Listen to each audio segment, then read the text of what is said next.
Welcome back, folks, to the WP-Tonic show. I haven't got my co-host with me. She's tucked away, but we've got a great special guest. We've got Ben Pines, CMO of Elementor. Hi, everyone. Hi there, folks. So, Ben, would you like to quickly introduce yourself to the listeners and viewers? Yeah, I'm the CMO in charge of marketing Elementor. If you don't know Elementor, it's a visual page builder and turns a website builder for WordPress. We hit the market about, I think it was 2.5 years ago. Now it's climbing up those top plugins, and we're over 1 million active installs. And we really changed the landscape in terms of design-oriented visual design in WordPress. So that's the gist of it, I would say. What's the origins of the company, Ben? Because it just seemed to kind of explode upon the scene, and like you say, you've now got over 1 million active installations of it, which is just amazing. Yeah. But you seem to come from, the company seemed to come from nowhere. That was obviously that's not the reality. So can you give some background about the company? I think it's like the Beatles. They had 10 years before that they cruised around in Germany that set the groundworks. And for us, it was the same. So the two founders of the company started out as an agency, creating website, a small agency, without a lot of experience. They quickly climbed the ladder and build websites for top brands here in Israel. So I'm talking about Coca-Cola and really the highest of the brand. I think it's because of they're talented people. But they noticed that it was not smart just building websites, customizing websites from scratch each time. So they built a theme company. That was the theme company started in 2014, if I'm not mistaken. And it was several themes that also did very well in the local market and also abroad. Focused a lot on RTL themes, and the themes also had a builder, a backend builder. And again, they noticed the same thing, that it wasn't logical to get feedback from clients. Okay, I want the header from this theme and I want the footer from this theme, because they had like a portfolio of, I think, 16 themes. And those mix and matches, it was basically the same thing. Why not give a tool that will allow you to design the whole thing, the whole shebang? Plus, it was kind of difficult to customize each website with code and CSS. It wasn't as intuitive for every website that needs, you just need the logo a bit larger, or you need the menu to stick a bit more to the right. It's not logical to hire a developer just for those tasks. The developers have their own set of legitimate tasks that they need to focus on. So that became the vision for Elementor. So we worked on it for a year, really small team. And then I joined half a year before launch, and that was 3 years ago. And and the rest was really like bringing it to the market, showing that it's a better solution, and it kind of exploded from there. The user, there was no unusual marketing I can share on my own. There was no unusual marketing effort. It was really the product that was leading it. So we did the usual, product hunt and the rest of the things that give you a boost, because it's important, because there's a lot of noise and people are very skeptical, and they were skeptical at first. They were like, okay, I don't want a new thing. There's already, it was a populated market. So there were already a lot of products with large audiences.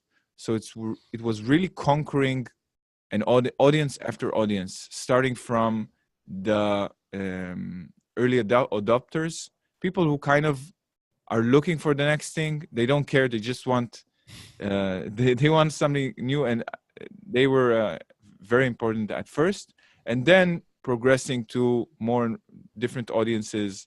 And yeah, that's Well, I really think this is just my take on it, because I heard about you initially from Adam of WP Crafter. He has done a lot of training videos around Elementor, and he loves it. And I'm a friend of Adam's. So, but also I think your free version, is pretty amazing, really, because it's fully functioning as a tool on its own right, isn't it? Yeah, that's definitely a part of it, and it was also important for us. It was there's two hats here, because it's important to us to give back and offer a robust. I mean, the free version is still the most robust solution that you get, and you get a whole lot, and we keep adding new features to the free version. We just added the Finder, which Yes. is like a handy search bar that you can pop up and quickly switch between different areas and pages. And we added it to the free because it's pretty easy for us to understand what should be free and what should be in our pro package. And our pro package is also robust. And if it's something that has to do with something that every site owner needs, then we will put it in the free version. But if it's something that is more oriented towards professionals and people who make websites for a living, then we put it in the professional and pro version. And it's really a huge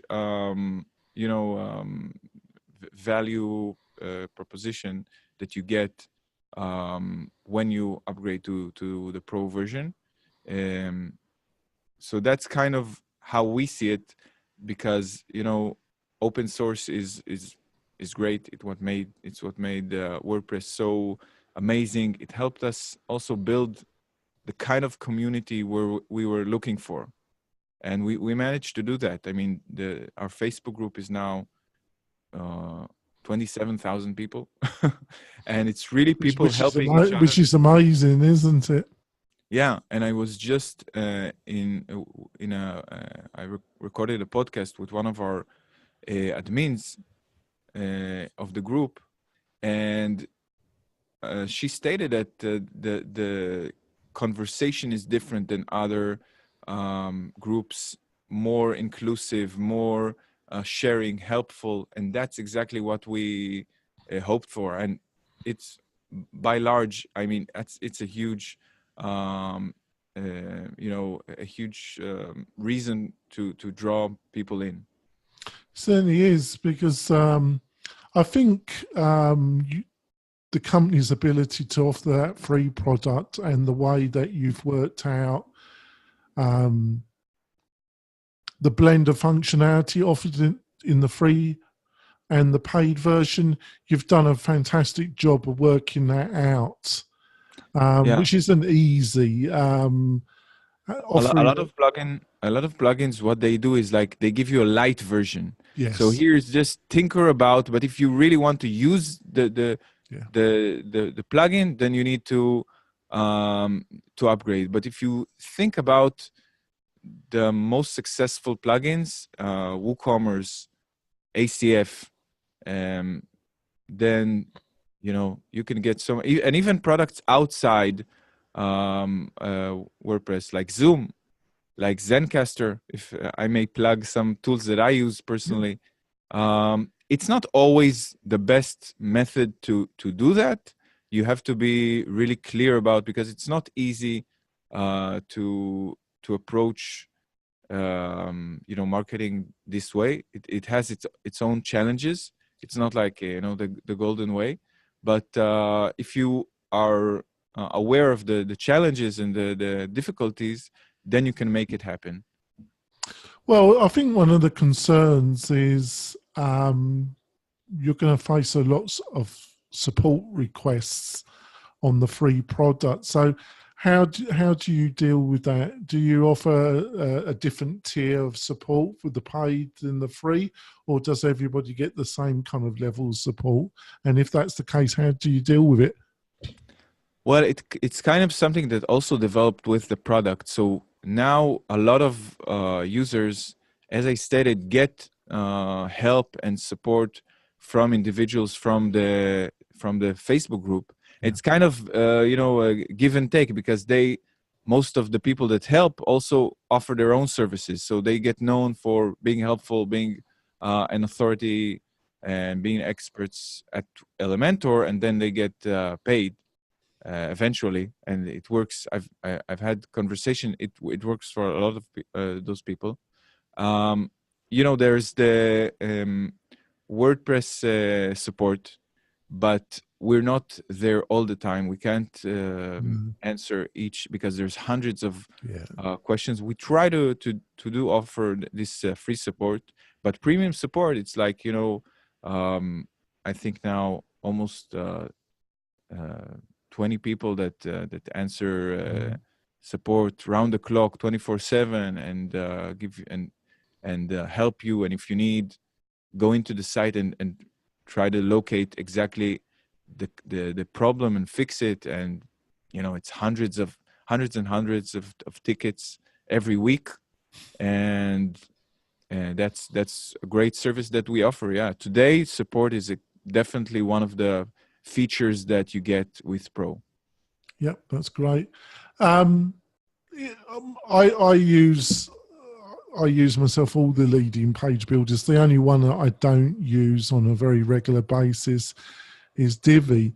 But I know the people in all these page building communities, they're all extremely, I don't know what it is about page builders, but the people get very low and very passionate about the particular one that they're using, don't they, Ben?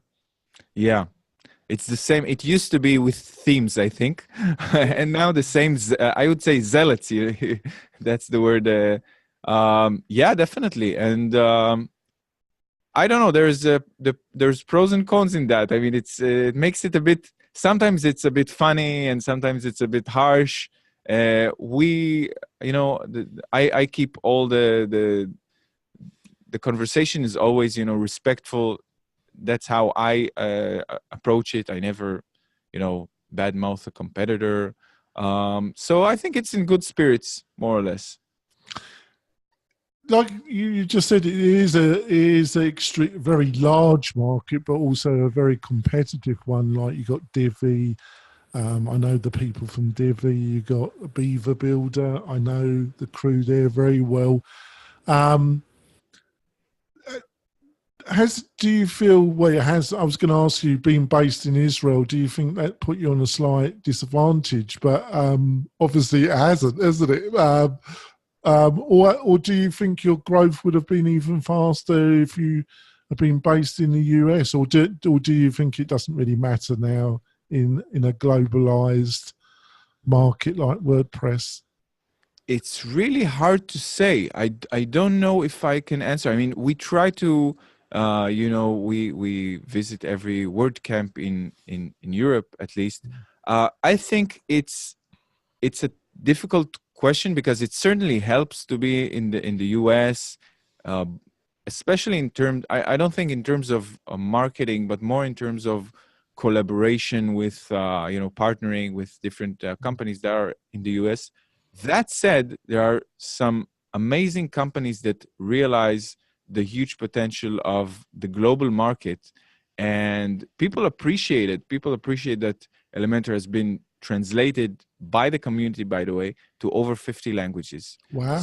So people kind of see it as a global phenomenon. We see it like this. Maybe if we were based in the US, we would have been more oriented towards the US market. And now the US is, of course, our number one market, but we also think a large part about the Europe market and Australia and all over the world. To kind of wrap up the first half of our interview, you know, obviously it's a WordPress plugin. Did you know? But you know, obviously you got the Wix. You know, Wix is I am correct in this. They're also an Israeli-based company. Am I correct about? And then you got some other competitors in that are SaaS products, aren't they? Was you tempted to go into look at the SaaS marketplace, or was it, you know, because of the history of the company, it was always going to be a WordPress plugin? We were definitely geared toward WordPress, and it's really, you can say that it's more than business. It's a conscious decision. You know, it's something that is shared by big and small. I mean, you see it in large companies like Yoast, and you see it in small individuals that and freelancers that visit WordCamp. That spirit is something that is apparent in the conversation, the way people talk. And when you talk to someone, you kind of get who, if he's a WordPress person. You know what I mean? It's like the understanding of the importance of democratizing content and open source, and all these factors are like apparent for us. Once you understand that WordPress is, you know, you believe, I would say more, WordPress is the... You're making it sound like a religion.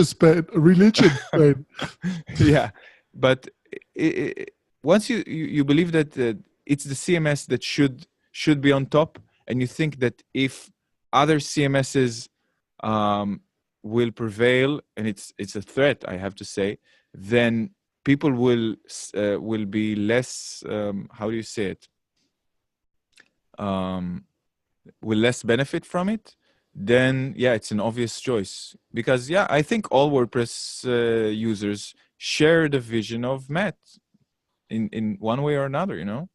Yeah, I see your point there. Well, folks, we're going to go for our break. I've really enjoyed our conversation so far. When we come back, we're going to be talking about Gutenberg and how Elementor is going to fit into the coming drastic changes in WordPress. But we'll be back in a few moments, folks. We're coming back. I've had a really interesting conversation with Ben Pines of Elementor. Like I say, Ben, you know, let's start off. So Gutenberg is nearing release. It looks like it's going to be a drastic change for WordPress, a new direction. How do you envision Elementor fitting into this new world, Ben? Oh, I think it's a great fit. I'm totally psyched about Gutenberg. I think it's a good thing, a good direction that WordPress is heading, and bringing the awareness of the more visual aspects of writing content, and including rich media is important. We don't really see it as a threat, as some people think, simply because, you know, I just thought of this right now, this analogy.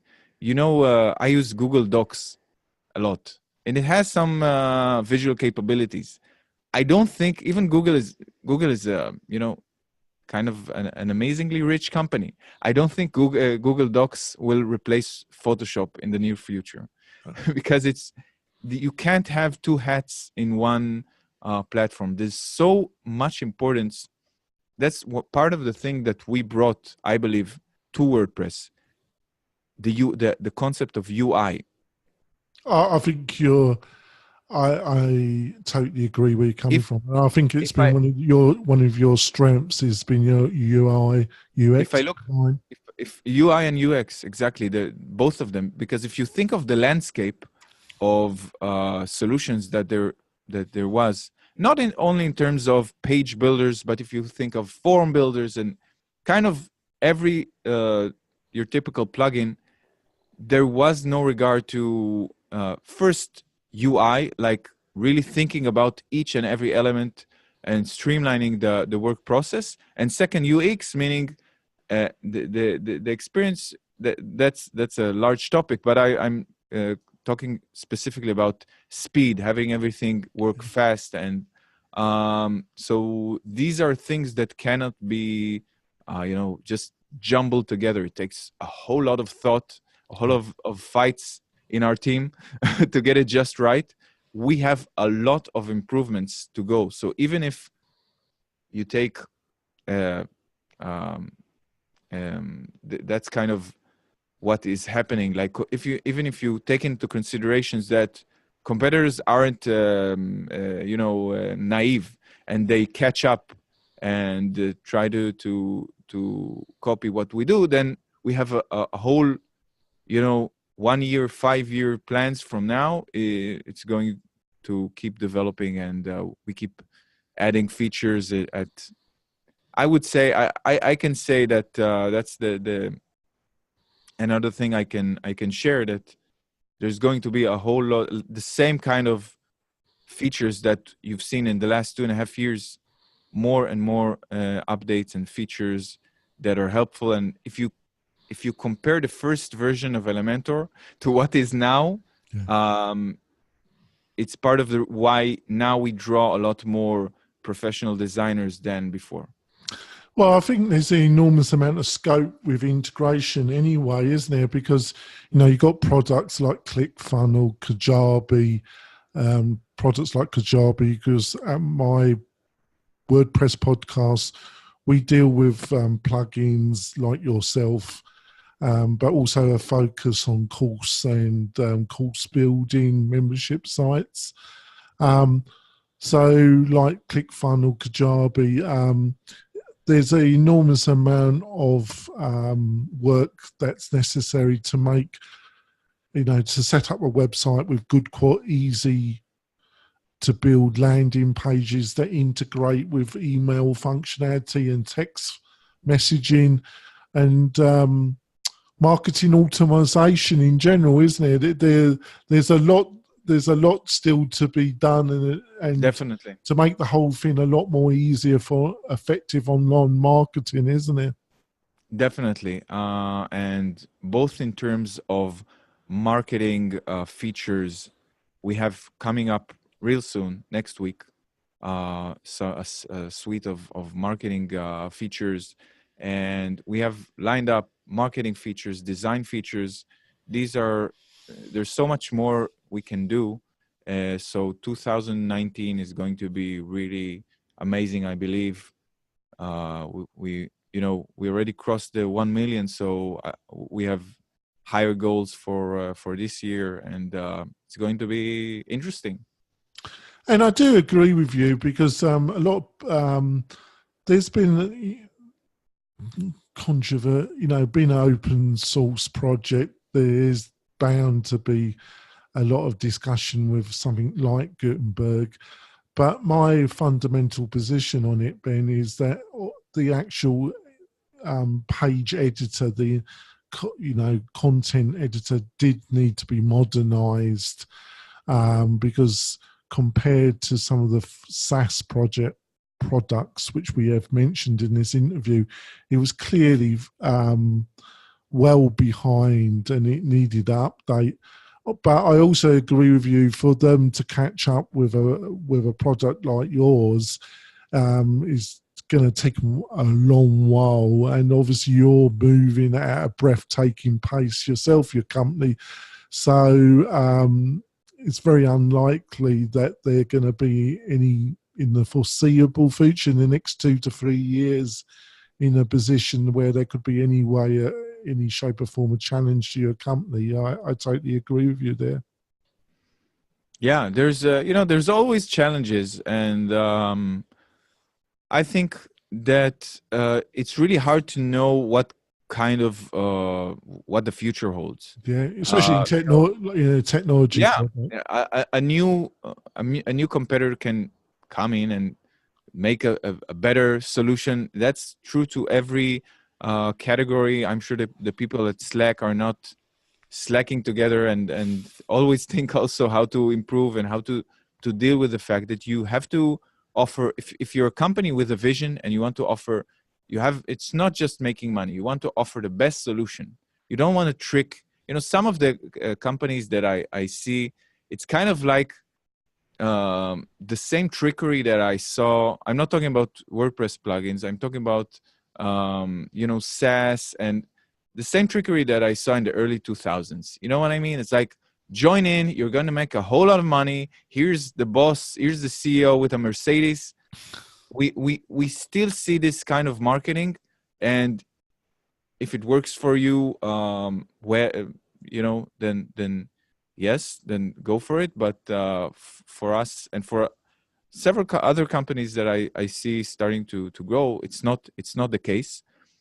Plus, I think in general, WordPress is becoming a more stable ecosystem for companies to join in. So I hope that you get other kind of stable companies like Yoast, like Elementor, that you know what I mean? Because when people buy a plugin, I don't know how much scrutiny they make as to the makers, and is it going to be there a year from now, 2 years from now. So my hope is, in regards to WordPress, that it becomes a stronger ecosystem, so as to allow other companies that are actually companies, not just one-man shows that can, falter.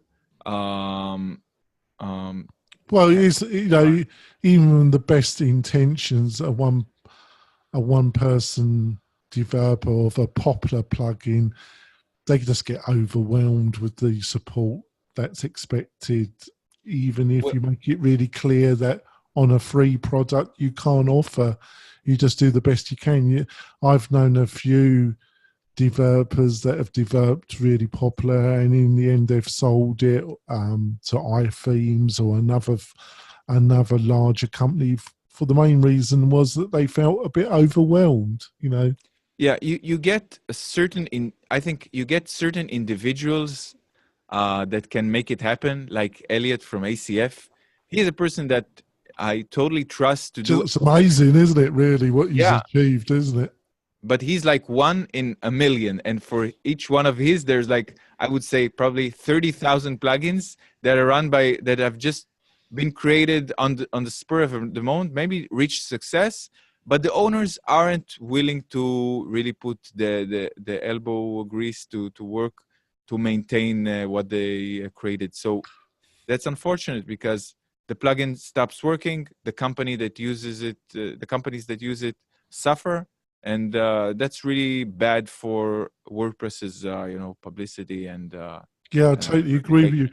And get back to Elliot, I think one of his, not only is he brilliant and a hard worker, he's kept the business model, the pricing structure, very simple, hasn't he? He hasn't really tried and gorge his users at all. He's been it's extremely great value, very similar to your own product. We also we've been told this so many times, that we have very subtle